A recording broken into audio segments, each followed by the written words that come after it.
thousands of men, women, and children cross the border asking for asylum for a better life. What do you do? Day one, hour one.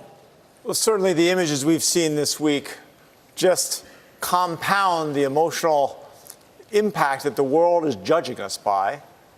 So we should decide our policies based on the emotional reactions of people in other countries, based on the biased messages our media is sending out to the world. That is a really stupid criteria. I mean, think about the Syria situation where you had parent chemical attacks on kids. Either wasn't really a chemical attack and was just staged, or they were chemically attacking their own area and then claiming Assad did it. And then Tulsi Gabbard, to her credit, pointed it out, said, hey, that's fake. But the quote-unquote emotional impact of that was huge because our media said, hey, look how bad Assad is. We need to go fight a war in Syria and take out Assad and get in another conflict, putting our soldiers in harm's way. So deciding things based on the emotional reactions of others is a very stupid way of operating. It's a very mindless way of operating. To be a leader, you have to be somebody who does what's right and best, regardless of how people are responding emotionally in the moment. John Hickenlooper is saying, do whatever is emotionally easy in the moment. Just follow the emotions of the moment. Like, how hard is that? Who couldn't do that? It takes a strong leader to say, this is what's right, this is what's good, this is not what you do emotionally in the moment. I mean, if a parent sees their child crying because they want their 10th piece of Halloween candy, oh, the emotional impact of seeing that child cry and he's so upset. Why don't you just give him the candy because somebody took a picture on Facebook and showed your child crying, and then everybody else is saying, why is your child crying? Like, help your child out. The emotional impact of others on the situation, when you take something out of context, show it to the world, and then say, oh, they're having an emotional reaction, we need to do anything we can to alleviate this situation. If you'd ever told me any time in my life that this country would sanction federal agents to take children from the arms of their parents. Maybe you're not very familiar with the criminal justice system. When an adult goes to jail, the kids don't go with them. A kid can't go into adult jail. So any time an American commits a crime and has to go to jail, the kid is separated. That's normal procedure. Why are you acting like this is abnormal? So that happens, and if there's another adult around to take care of the child will go with that adult. But with these illegal immigrants, there aren't other adults involved, and there aren't other family members involved. What are you going to do with the kid? You have to put the kid in a detention center. Put them in cages. See, this is why you suck, because you said never in your life have you seen this. This was happening under Obama. Why didn't you see it then? Because you are responding emotionally to whatever the media puts in front of your face. You're such an NPC and you're so blue-pilled, you can't think for yourself. Your perception is solely based on the media, and the media played up these images to you, and then you said, oh, this is so awful. How come this has never happened in my life? Just because the media didn't show you doesn't mean it wasn't happening. It happened under Obama. He started it. What do you think a jail is? What do you think a detention center is? You have chain link fences, okay? And they are being kept there. They're not supposed to leave. So if you have a way to keep people in detention centers without fences because you think that looks bad because you're an emotional idiot and can't think rationally, you only respond emotionally, you're that blue-pilled, then that's great. If you can come up with a situation to keep people in an area without a fence, that's awesome. If you can think of that, John, thank you. Thank you for that innovation, you freaking idiot. Actually put them up for adoption. In Colorado, we call that kidnapping. What a liar. They are not putting them up for adoption. They are not taking kids from parents and then putting them up for adoption.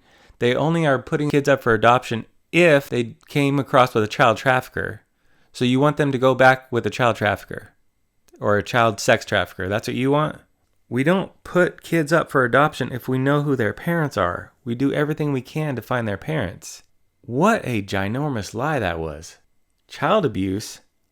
We're keeping them as humane a situation as we can. These facilities are not terrible. They are overcrowded, that's true, because there is a giant surge of people coming across the border with kids. It was 2%. 2% of adult males in 2014 came across with kids. But now it's 50% that come across with kids. Why? Because they're taking advantage of our asylum laws. And Democrats won't do anything to fix it. Trump wants to fix it and say, we got all these loopholes, and it's creating an incentive for people to come across the border with children. And 30% of the time, those children aren't even related to them. They're renting these kids, or they are sex trafficking them. So this is a horrible situation, and Trump wants to fix it. Democrats won't fix these asylum laws. They want them to continue because they think that if these people became citizens, they would be Democrat voters. That's what they want.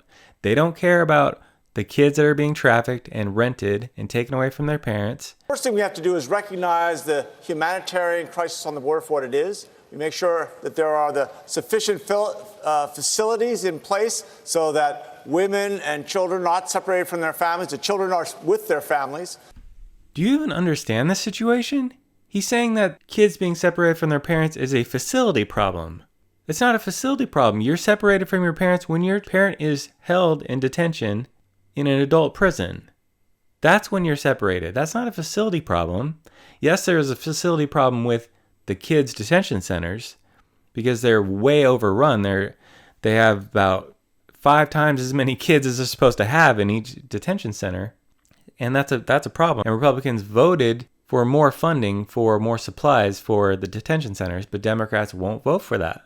They want those images of overcrowded detention centers so they can have the media play it up and play in the heartstrings of people and have an emotional impact, like you said, to idiots like you who are not thinking the situation through, who don't understand the situation, who are only reacting based on whatever the media tells you in the moment, taking things out of context, and you see the emotional impact, as you said, of other people and people around the world, and you say, oh, we got to do something.